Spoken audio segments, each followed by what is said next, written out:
What's up everyone? Back again with another video. In today's video we're going to be reviewing this brand new car. This is a family sedan from Voyah. It's called Passion, Voyah Passion. So this is basically a family sedan with a business class rear seats.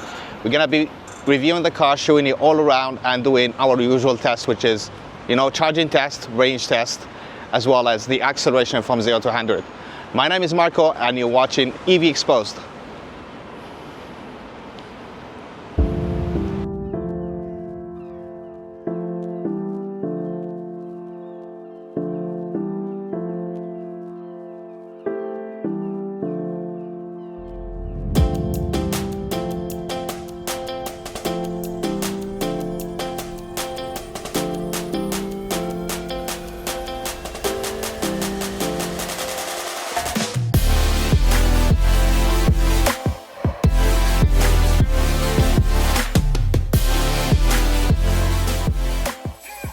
First of all, let's start from the side profile of this car. As you can see, the design of this car is really sleek.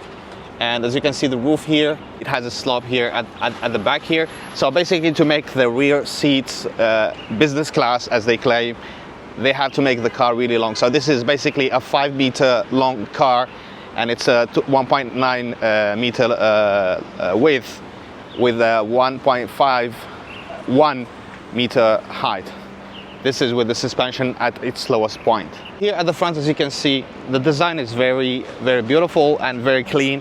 Not a lot of things going on here. So we have some air vents here going here to, take some air to help with cooling the brakes.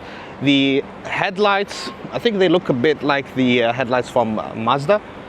And we have a very distinct line here on the bonnet, starting from the front bumper going all the way to, on the bonnet here. What we have here is the logo. Above it we have the camera, and we have the radar here at the bottom of the car.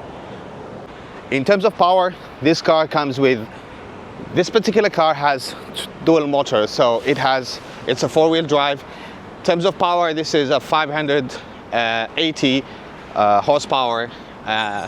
The torque on this car is 730 newton meters of torque, and the claim number of 0 to 100 is 3.8 seconds, which we will test later in the video.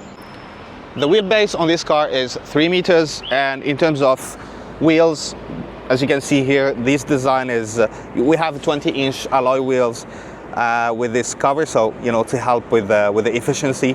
The tires are Michelin. These are 245 section. Right here at the back, as you can see, we have one single tail lights, which threads from one side to the other. And we have this adaptive spoiler, so you can set the spoiler, to go. You can raise it manually, open it or close it, or you can set it to go with the speed or with your sport, with your driving mode. So basically, you can put it on sport mode to activate on sport mode. The first thing you notice after you open the door, so basically this is the front driver door. Is the door handle here. As you can see, this is very well designed, and it's metal. This is metal. It's not a plastic, and you have a continuation of this handle. So I think this is beautifully done, and I think it's way better than having an electronic release for the door. Here in the interior, as you can see, the materials used in this car are really, really high quality. You expect something from a luxury family sedan. The steering wheel, it has a very interesting, shape. It's small in size, but it feels really good when you drive. I mean, for driving, you have this flat, bottom and top of the steering wheel, and the material here. We have some leathers here, and also we have some kind of this, fabric. I'm not sure what kind of material is this, but this is very, it feels like Alcantara, but it's not Alcantara, but it's very soft to touch. So you have it all around here. The screen here, as you can see, this is a 1.4 meter stretch screen, like the the one they have on the MPV. So it's divided onto 3 sections. This is the instrument cluster here. The middle one is for your infotainment and also the system control and everything. And the last one is for the passenger side, dedicated for the passenger side, for watching movies, playing games or whatever. But also what we have also here is another small display here in the middle.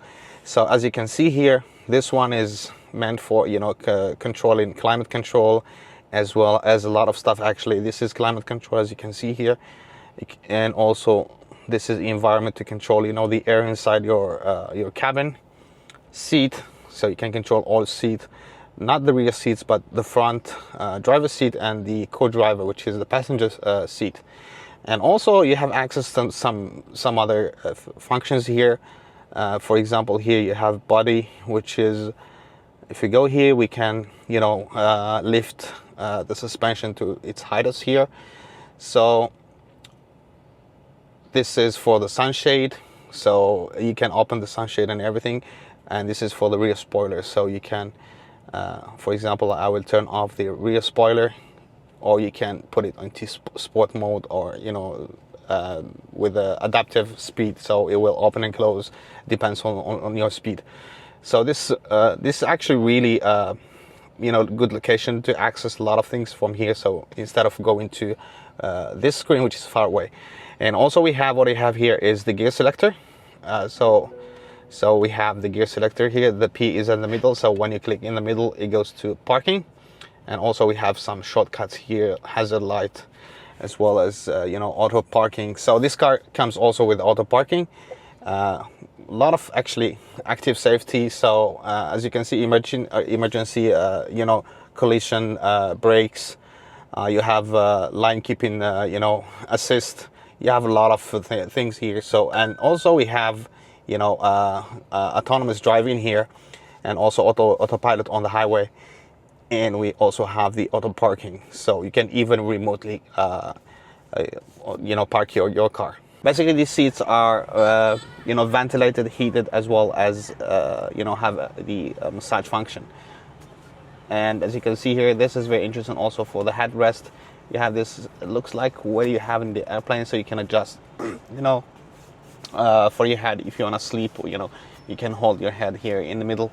So I think this is the first time I see this design on a car. Looks really beautiful. Going down here to the glove box. So we have, you know, a decent size glove box here in the front passenger side. Here at the rear seat, as you can see, this is a very comfortable place to be. And you know, since it's you know, a luxurious family sedan, you can expect this.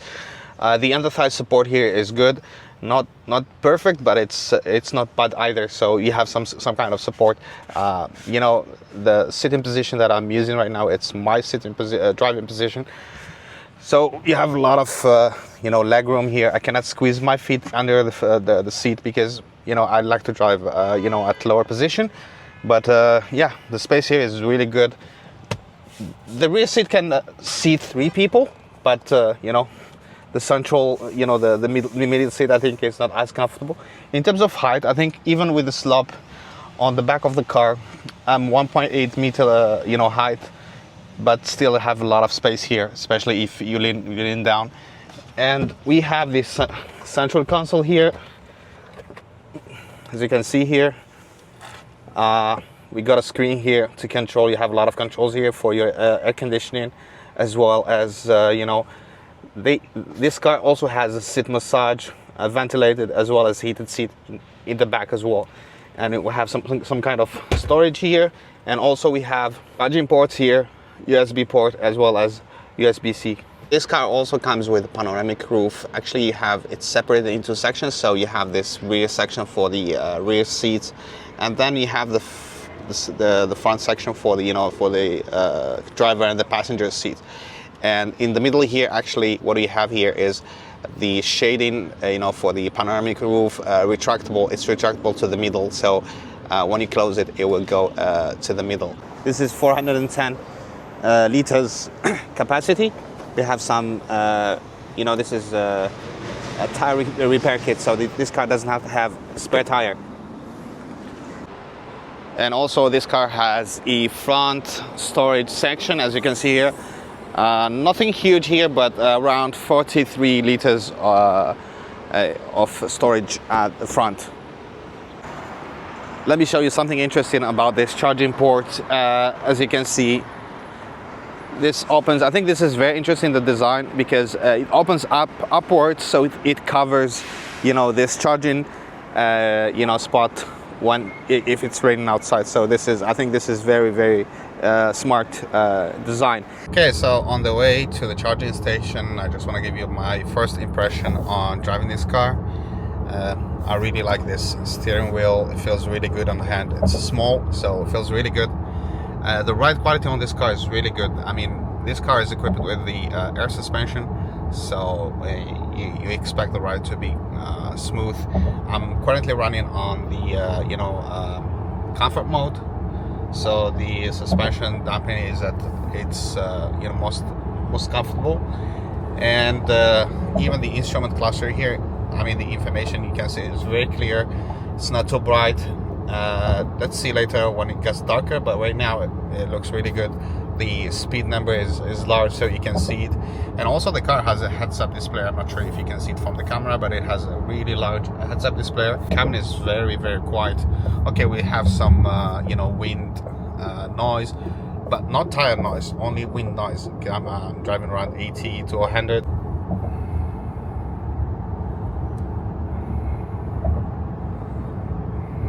Right, so it's time to do the acceleration from 0 to 100. So 510 horsepower, 730 newton meters of torque, and 2.2 tons of weight. Claim number from the factory is 3.8. Let's find out.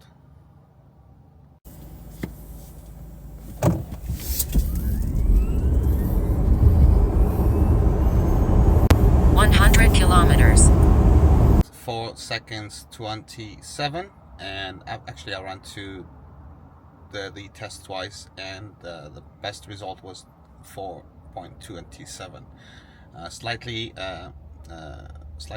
slower than the claimed number from the factory, but I think if the battery state of charge was higher, I think we could achieve a better result. Right, we are here at the charging station here. Same thing as we do usually. We're charging with this fast supercharger. The battery level actually is down to 36, as you can see here, and let's see how long it's gonna take us to charge to 80%. The claim from the manufacturer is charging from 30% to 80% is taking around 27 minutes. Let me show you the time here. So it's 1:55, and let's see how long it's gonna take to charge to 80%. So right now we're charging at 115 kilowatt per hour. That's the speed it's charging right now. So it's been 15 minutes since we started charging, and as you can see, we are at 64%. The charging speed actually is up to 121. It's been like this for the last it ramped up just after a few minutes, so the speed kept around 121 in terms of charging speed. So it's been 26 minutes, and the battery state of charge is 82%. So we went from 35% to 82% in 26 minutes. Now, as you can see, the charging speed is down to 70%. So after 70% actually of battery, it dropped down to 110, 112. Now it's down to 70%. All right, I will keep charging maybe to 95 or maybe 99%, so we can get started with our range test. Okay, so we're up to 91%, and the charging speed just dropped to 18.2 kilowatt, which is too low. It doesn't make any sense to charge anymore, since I'm gonna start doing the range test. So just to show you on the app here, so basically, as you can see here, we already add number of kilowatts we put in is 63.4 kilowatts add to the battery. So according to this, the calculation, 91%.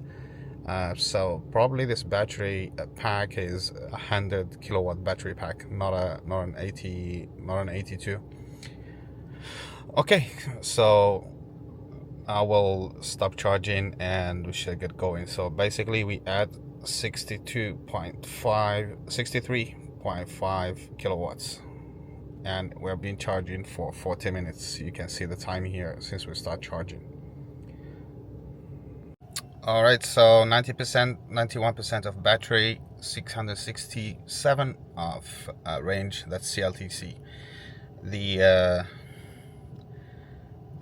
meter here just reset, so the trip meter here just reset itself. So here we have the kilometers we're gonna drive, the time, and then the average consumption per 100 kilometers. Car is set to, okay, we set it to eco mode, and then regen is set to the lowest. All right, let's get started.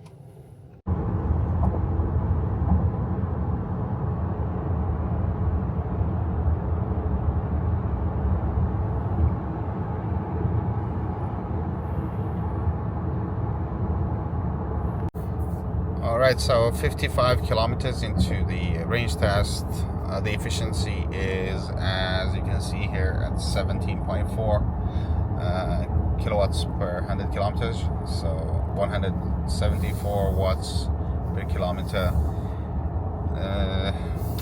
The battery is down to 83%. We start from 91 and it's down now to 83%. So mostly I was driving at 100 speed limit. So the limit here is, as you can see here on the dash, it's mostly 100 kilometers per hour.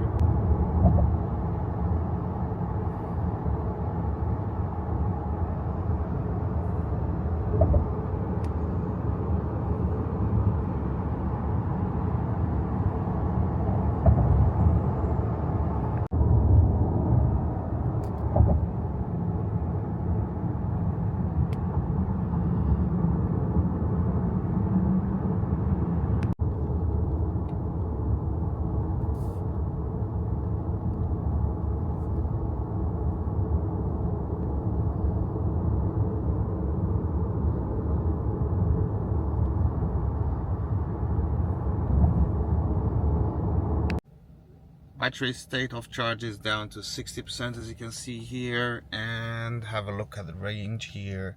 So it did 198 kilometers, from 91% down to 60%.